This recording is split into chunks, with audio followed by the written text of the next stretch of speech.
Educational creativity চ্যানেলে সকলকে স্বাগত। একটি ভালো খবর, আবার একদিক থেকে একটি খারাপও খবর। যারা 2016 ক্যান্ডিডেট রয়েছেন তাদের জন্য অবশ্যই একটি ভালো খবর, এবং যারা 2025 ফ্রেশ ভাবে এই রিক্রুটমেন্টে অংশগ্রহণ করেছেন তাদের জন্য এটি খুবই খারাপ খবর বলা যেতে পারে। আবারও হয়তো দুইজনের জন্যই একটি ভালো খবর হতে পারে। তো চলুন পুরো বিষয়টি আমরা এই ভিডিওতে জেনে নেব। তার আগে কি সাবজেক্ট হিসেবে আপনাদেরকে বলি, 2025 এই যে এসএলএসটি হয়েছে এটা বাতিল করে 2016 যে রিক্রুটমেন্টে অংশগ্রহণ করে চাকরি বাতিল হয়েছে যাদের, তাদের চাকরিটা বজায় রাখার জন্য এই মামলাটি দায়ের করা হচ্ছে। খুব গুরুত্বপূর্ণ পয়েন্টে এই মামলা, এখানে খুব সেন্সিটিভ কিছু পয়েন্ট রয়েছে, সেটি ফ্রেশারদের জন্য হোক আর আনটেন্টেড 2016 টিচারদের জন্য হোক। তো চলুন আমরা পুরো বিষয়টি এখানে দেখে নিই। Kindly find attach the here with a copy of writ petition along with all it is annexer that will appear before the Honorable High Court at Calcutta, presided over the Her Lord's Ladyship the Honorable Justice Amrita Sinha on 13 জানুয়ারি 2026। এই যে মামলাটি করা হয়েছে 13 জানুয়ারি 2026, এই মামলার কিন্তু শুনানি রয়েছে, মানে মঙ্গলবার, সোম মঙ্গলবার এই মামলায় কিন্তু শুনানি রয়েছে। তো এই মামলার খুব গুরুত্বপূর্ণ সাবজেক্ট এবং মেরিট গুলো কি কি রয়েছে চলুন আমরা একবার দেখে নিই, তাহলে বুঝতে পারবে যে মামলাটি কতটুকু একটি উন্নত মানের মামলা।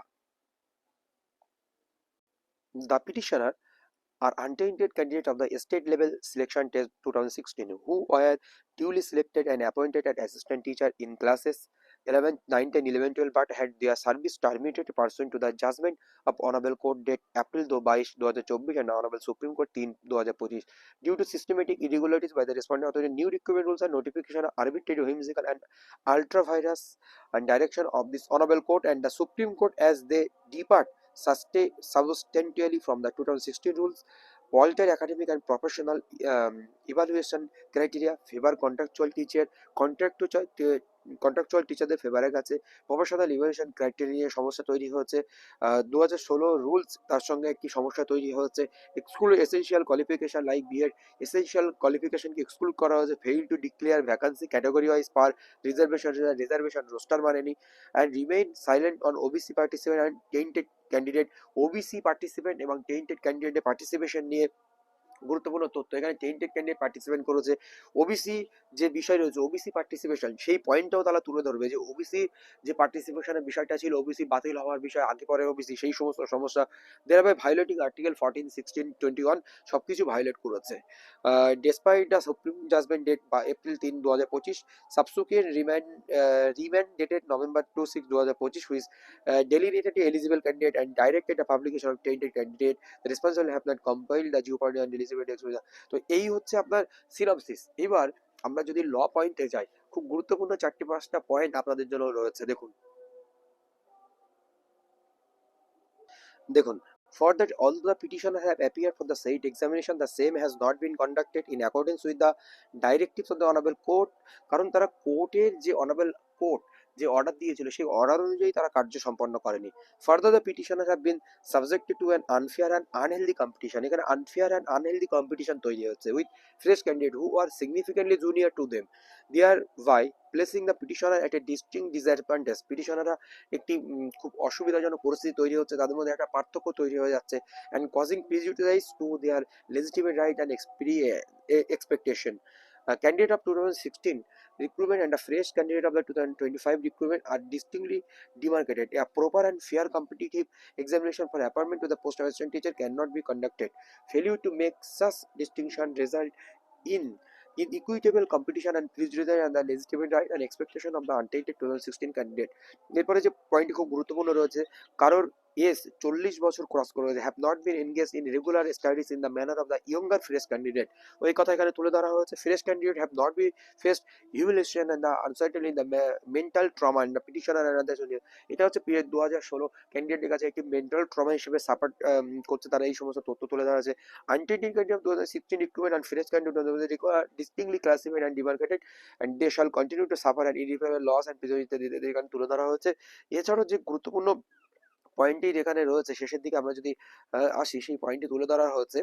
তো এখানে দেখুন, further in more, it is the most surprising that the alarm in the respondent authority by formulating the impugned recruitment rules, তারা একটি impugned recruitment rules এখানে গঠন করেছে 2025 have sought to be legalized and confer the semblance of the legitimate upon the gross illegality, এখানে gross illegality তারা করছে সেই সমস্ত তথ্য এখানে তুলে ধরা হয়েছে। এবং সুপ্রিম কোর্ট ও ক্যালকাটা হাইকোর্ট যে অ্যাফোরসাইড ভ্যাকান্সিতে তারা নিয়োগ করাতে বলেছিল বা পরীক্ষা নিতে বলেছিল এবং ফ্রেশ কিছু শূন্যপদ তৈরি করে দেওয়া সেই সমস্ত তথ্য এখানে তুলে ধরা হয়েছে। Affected candidates ought not be penalized and the benefit of the such mistake must ensure the candidate and not to be authorized and personal ইত্যাদি ইত্যাদি তুলে ধরা হয়েছে।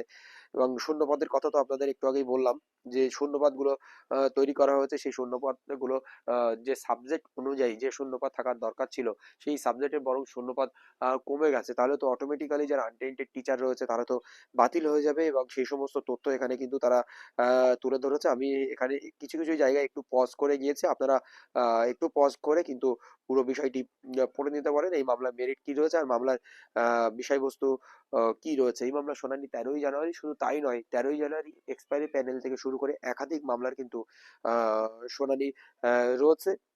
কিন্তু তারা এখানে বলা হচ্ছে যে যারা ফ্রেশ ক্যান্ডিডেট রয়েছে তাদের সঙ্গে কোনো সমস্যার মধ্যে নয়, তাদেরকে আলাদাভাবে পরীক্ষা হোক বা তাদেরকে নিয়ে আলাদা পরীক্ষা নিয়ে কিন্তু তাদের চাকরিটা ফিরিয়ে দিক, এরকম একটি ব্যবস্থা। কারণ এই মামলাটি খুবই গুরুত্বপূর্ণ একটাই কারণে বলবো, কারণ গত একটা দিন এরকম একটি বিষয় ছিল যে 2016 যারা টিচার রয়েছে তাদেরকে 2025 রিক্রুটমেন্টে ইলিগালি ভাবে ঢোকা হয়েছে, এই হয়েছে তাই হয়েছে, কিন্তু ওটা ক্যানফাইল করে সে দাবি করছিল, কিন্তু তাকে বলা হয়েছে আপনি ফ্রেশ প্রসেস করে আসুন, ফ্রেশ রিড করে আসুন, তাহলে আপনার কথা শোনাবে ইত্যাদি ইত্যাদি। তাহলে জাস্টিস অমৃতা সেনের যদি এই ফ্রেশ রিড পেয়ে থাকেন তাহলে কিন্তু ওনাদের দিকে একটু নজরও দিতে পারে, ওনাদের বিষয়গুলো একটু ভাবতেও পারেন যে হ্যাঁ এটা ইলিগালিটিস হয়েছে, সুপ্রিম কোর্ট যেটা বলে দিয়েছে বা ডিভিশন বেঞ্চ যেটা বলেছে অ্যাফোরসাইট ভ্যাকান্সিতে করতে বা তাদেরকে নিয়ে করতে বলেছে, ভার্বাল যে নির্দেশ দিয়েছেন, যে ভার্বাল কথা বলেছিলেন সুপ্রিম কোর্ট, এটা কেন আপনি 2016 2025 মিশিয়েছেন, কমিশনকে বলেছিলেন।